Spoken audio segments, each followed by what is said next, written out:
El profesor Rafael Santos fue dirigente de la Asociación Dominicana de Profesores, fue diputado por el Partido Revolucionario Dominicano y hoy es dirigente del Partido Revolucionario Moderno en la provincia de Santo Domingo. Y fue la persona que estuvo con nosotros durante todo el periodo preelectoral en el famoso programa La Revista Electoral que se llevó a cabo durante 3 meses aquí en Carivisión.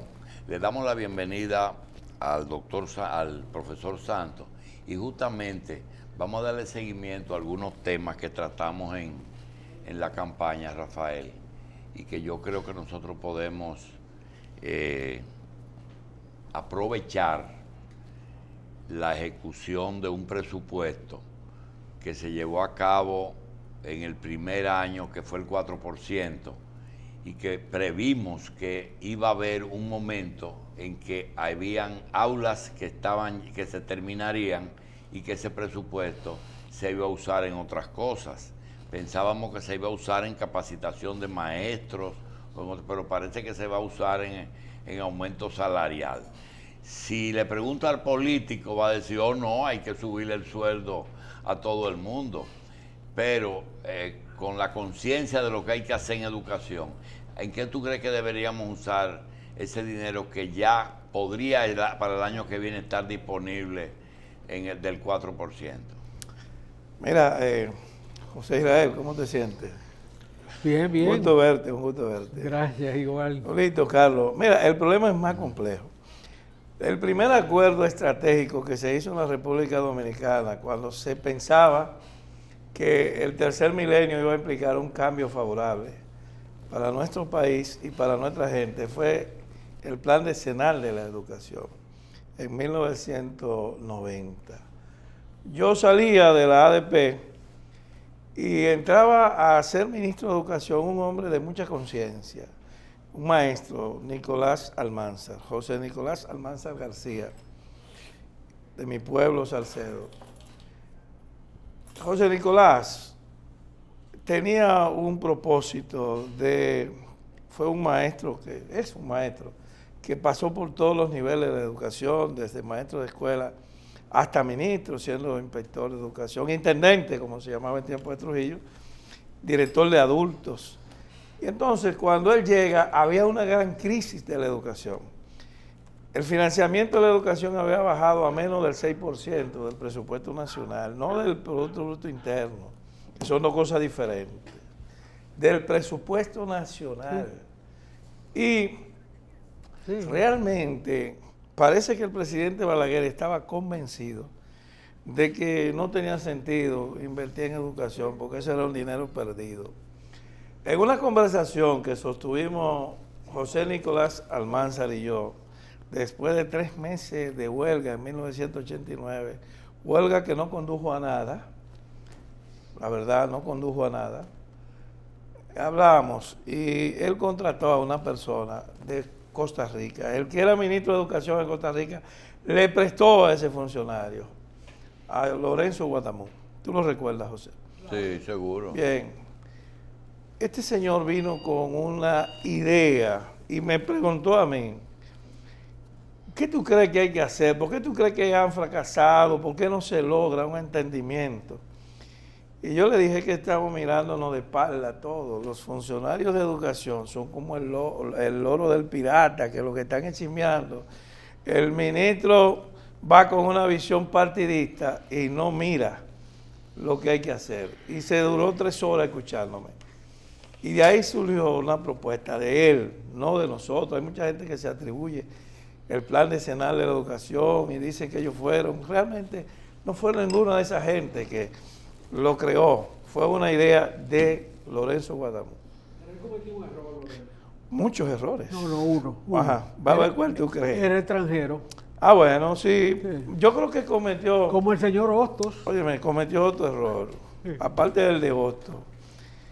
Él logró sentar en una misma mesa a los expertos de educación del PLD, del PRD, de la izquierda, de la iglesia, y cometió el error, gravísimo error, de tener una solución que no era una solución bancaria. Porque de toda la crisis hay gente que vive y se beneficia de la basura, de la anarquía, de todo el desastre que vivimos nosotros. Hay mucha gente que se beneficia de esa anarquía, hasta de la anarquía del transporte público, del caos. Hay gente que vive del caos. Entonces, Lorenzo consiguió que hiciéramos un plan de largo plazo, porque las reformas educativas mínimo necesitan 10 años. Y fue en esa gestión de Lorenzo Guadamuz con Jacqueline Malagón. Recuerdo que nos encontramos un día en el aeropuerto de Miami, ya siendo Jacqueline ministra de Educación, y venía de un evento, creo que en Singapur. Nos encontramos ahí, y yo era presidente de la Comisión de Educación de la Cámara de Diputados. Y le dije, si tú estás de acuerdo, Jacqueline, yo voy a promover desde la Cámara de Diputados una concertación para que hagamos una ley, la ley de educación. Ya habían elaborado un primer borrador. Y entonces ella estuvo de acuerdo, contrató con fondos de Naciones Unidas, porque a varios exministros de Educación, y juntos hicimos 57 reuniones para hacer esa ley, la 66-97. La quinta versión, que no era la mejor, la primera fue la mejor versión, porque la primera partía de que la educación es un proceso integral, unificaba a todos los ministerios en uno solo, un ministerio de educación, cultura, ciencia y tecnología. Comenzaron los sectores, el primer grupo de los artistas y los escritores, Tony Raful, Marcio Velomagiolo, y fueron y convencieron a Peña Gómez que eso era lo peor, unificar todos los ministerios en uno solo, para ver la educación como un proceso integral. Y lograron que se desmembrara la ley. Finalmente solo pudimos tener en una sola ministerio educación.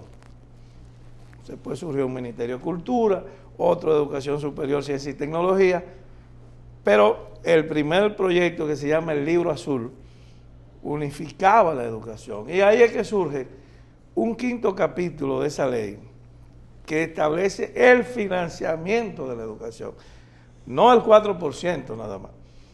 Ese capítulo establece que las herencias no reclamadas se transferían al fondo de la educación.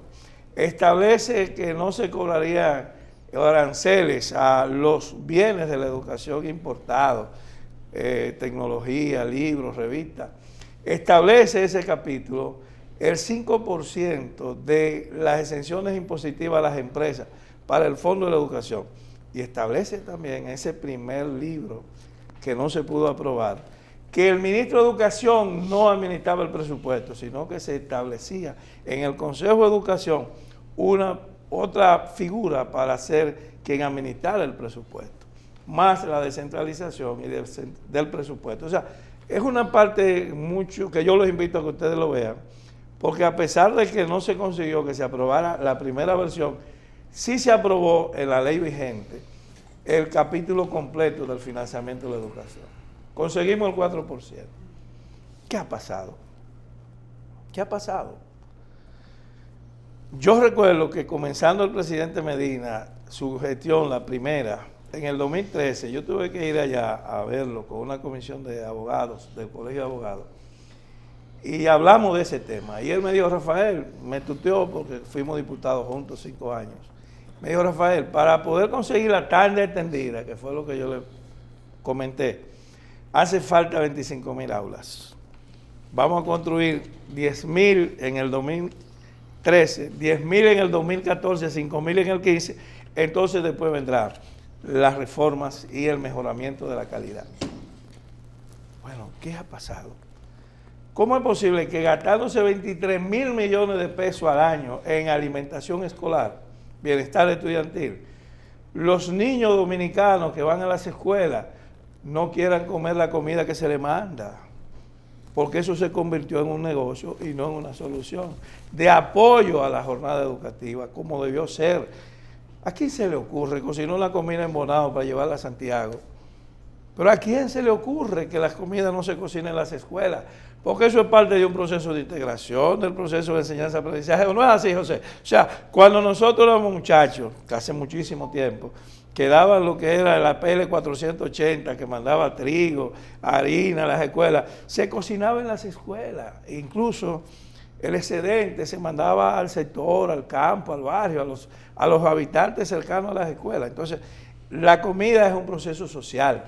La calidad de la educación es un proceso de planificación, pero hoy aquí el 22% del presupuesto de educación se gasta en gastos corrientes y apenas hay un 8% para planificación y para investigación. Entonces, todos estos problemas que estamos teniendo en educación no debiéramos tenerlos si se hubiera seguido la ruta del plan decenal. Pero ¿qué pasó en el primer gobierno de Leonel Fernández y de mi amiga Ligia Amada Melo de Cardona?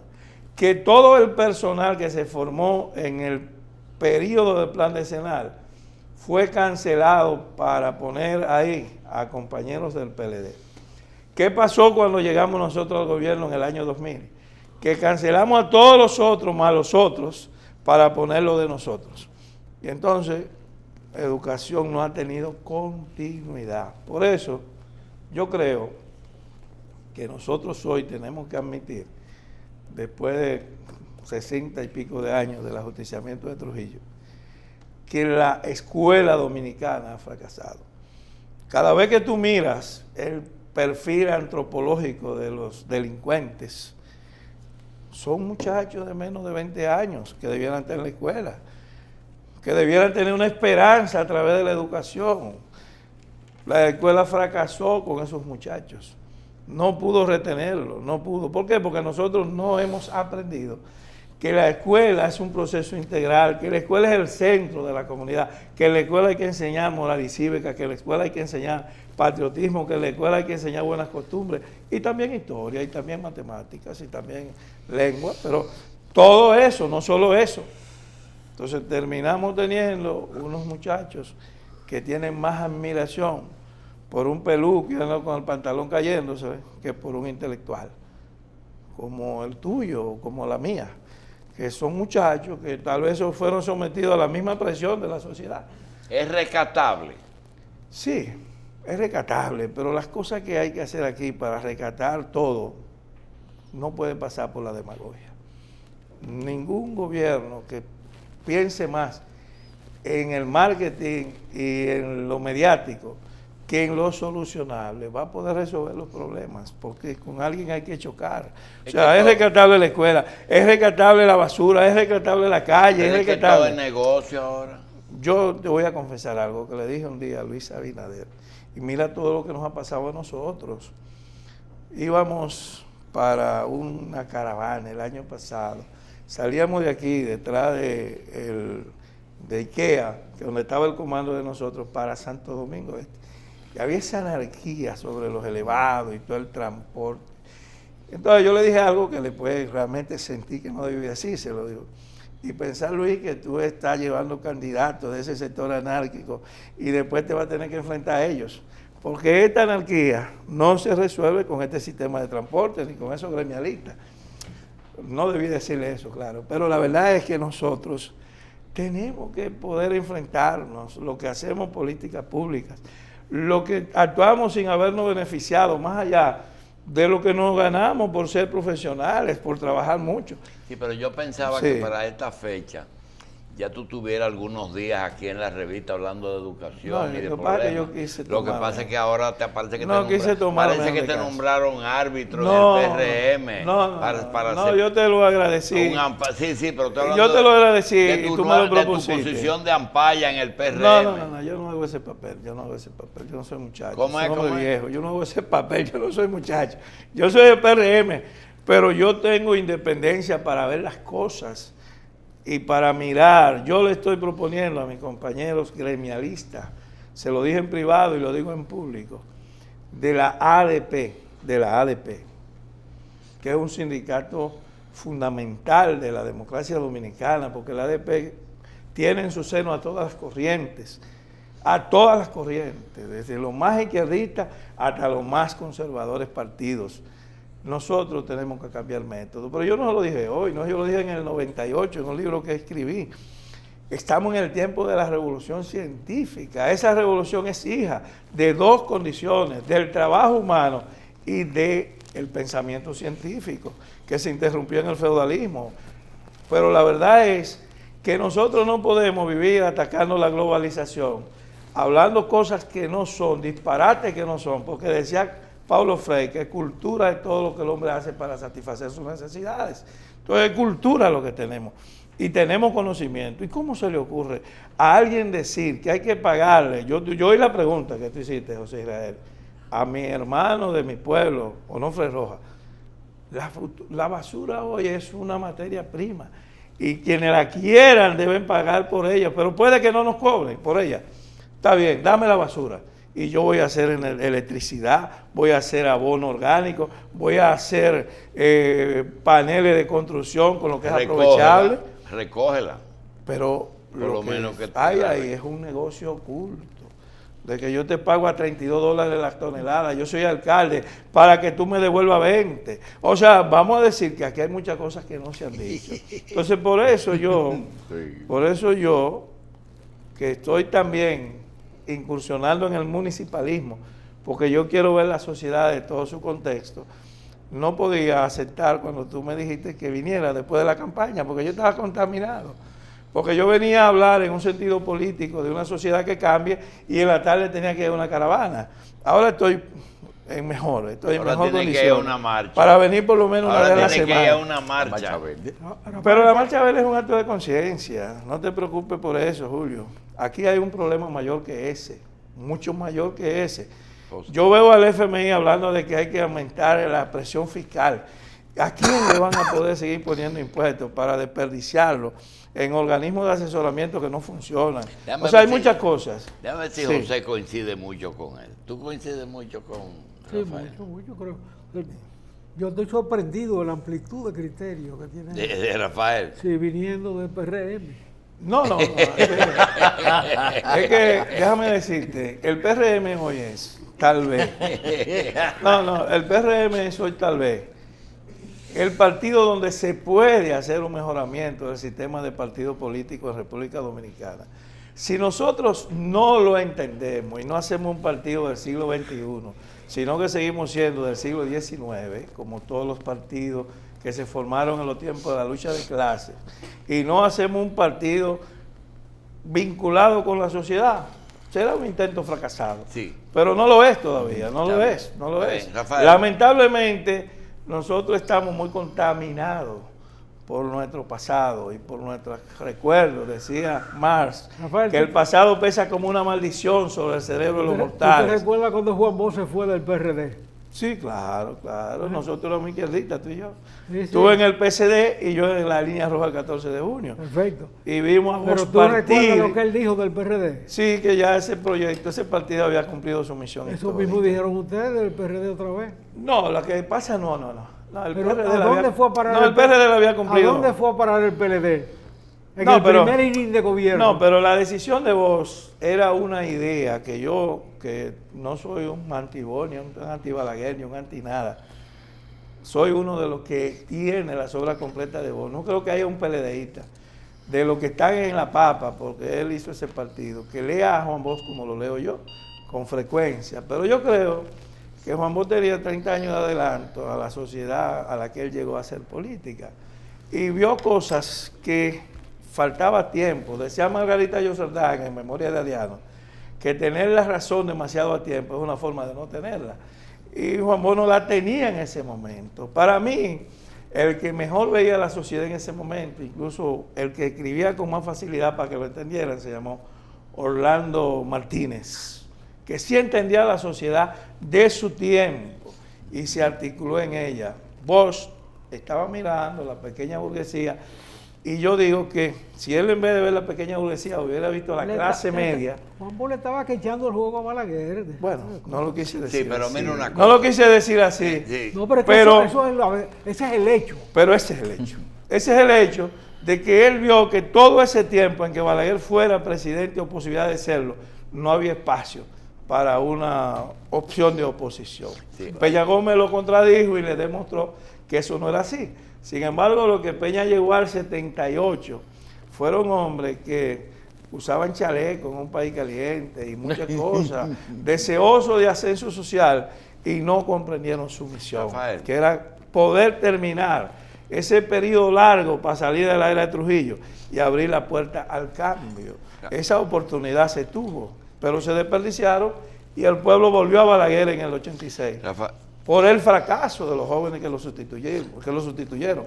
Sí. Rafael, mira, este es un país pequeño y hay muchas personas que tienen relaciones primarias, independientemente de su corriente política. A veces tú dices, amigos, fulano, por ejemplo, ahí está Bonofre Roy, tú dices, un hombre bueno, de una familia honorable. Te oí hablar de Almanzar, también. De Nicolás. Entonces, hay algo que yo pensaba. Para decir las cosas negativas de otra gente, no soy yo el indicado. Pero lo que quería decir, no voy por siempre ahí. Yo hablo bien de Almanzar, de todo, hasta de Gordo Viejo. No voy por ahí. Lo que voy es que también ocurrieron relaciones primarias en algunas épocas del Congreso Dominicano. Sí. Y yo recuerdo que a cada rato te aparece alguien que te dice, yo soy amigo de Danilo Medina porque fuimos diputados juntos, sí, que es el caso tuyo. Sí, sí. Y fuimos amigos siendo diputados. Inclusive, a veces se mantienen cierto tipo de contacto, que no es el caso tuyo, pero yo te pregunto, esas relaciones primarias, que el otro día vi que nombraron a uno de tu ex compañero de Congreso, creo que en la autoridad aeroportuaria o algo de eso, uno que era diputado de Santiago. Marino Collante. Exactamente. La autoridad aeroportuaria. Pero que vienen de esas relaciones primarias. Sí, muy buena. No hay ninguna posibilidad de que mientras pase el tiempo, que faltan 3 años y medio todavía, se revivan esas relaciones primarias y tú colabores con este gobierno.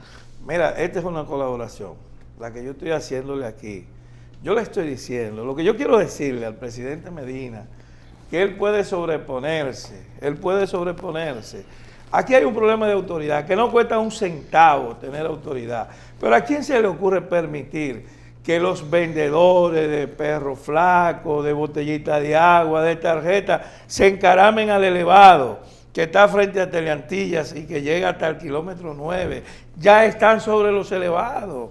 ¿Y quién tiene la culpa de ellos? Que venden su cosa, no, a ellos le compran. La culpa la tiene la autoridad policial, la gente que debiera poner el orden. Pero ¿a quién se le ocurre venir a un medio de televisión a criticar el haitianismo en República Dominicana y traer cientos de haitianos a trabajar en un mercado que lo pueden desempeñar los dominicanos? Porque ser albañil, ser carpintero, ser plomero, pero aquí se ha devalorizado el trabajo. Entonces son las autoridades, aquí hay una crisis de autoridad.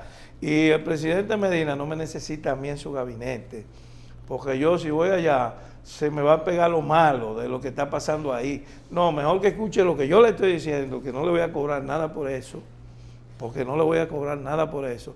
Todo el mundo sabe en este momento aquí en República Dominicana que pagando nosotros de nuestros tributos, de los impuestos que pagamos y que los pagan los más pobres, porque el ITEVI es la forma más criminal de hacer que los pobres financien la sociedad, en vez de poner impuestos a la renta o a la cédula, como ponía Trujillo, que los que tenían más propiedad pagaban una cédula más cara. No, aquí se lo cobran a los pobres.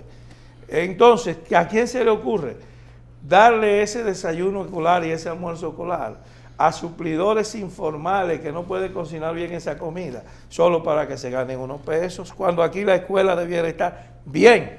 Porque hacer una currícula, un pensum para una jornada extendida no cuesta tanto dinero.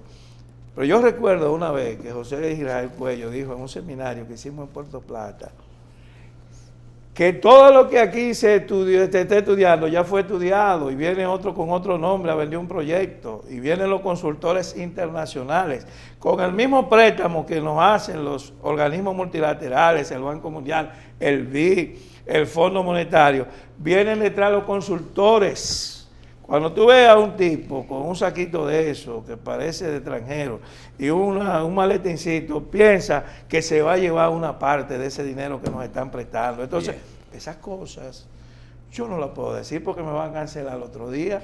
Entonces yo mejor saquemos eso. Yo no tengo espacio en un gobierno porque yo soy una persona, primero, lo que yo consumo es tan poco que si no lo consigo igual voy a seguir viviendo los pocos años que me quedan. Entonces ahora sí, en un lugar como este, democrático, de apertura, de pluralidad, puedo ayudar un día a la semana para venir a dar un consejo. Lo que damos los viejos consejos, nosotros no hacemos Lo que tiene que venir agripado para que no deje hablar a nosotros. Me callé. Me callé. Rafael Santos, gracias. Gracias a ustedes. Gracias a Profesor ustedes. Rafael Santos, dirigente del PRM Es una esperanza. en la provincia de Santo Domingo. Es una esperanza y quiera Dios que no se dañe. Gracias, Es una Rafael. esperanza. Voy para allá, Gracias. Nos vemos esta noche en el mejor canal del mundo, Coral 39 y 8.